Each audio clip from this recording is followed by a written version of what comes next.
টি-20 ক্রিকেটে আরও এক মাইল ফলক স্পর্শ কোহলির।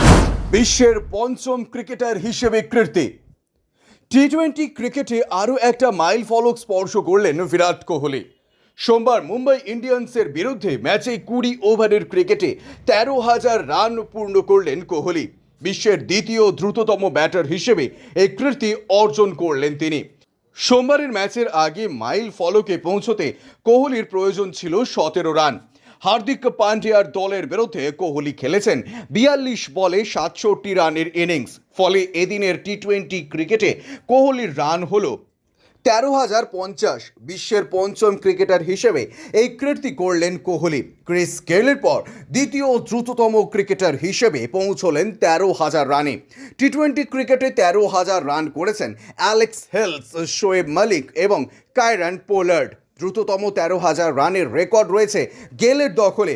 ওয়েস্ট ইন্ডিজের প্রাক্তন ক্রিকেটার 381তম ইনিংসে এই মাইল ফলকে পৌঁছলেন। কোহলি নিলেন 386 ইনিংস।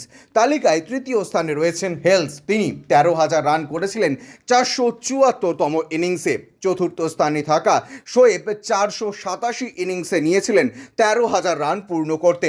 আর পোলার্ড 594তম ইনিংসে এই মাইল ফলকে পৌঁছেছিলেন। Bureau report, UJ news.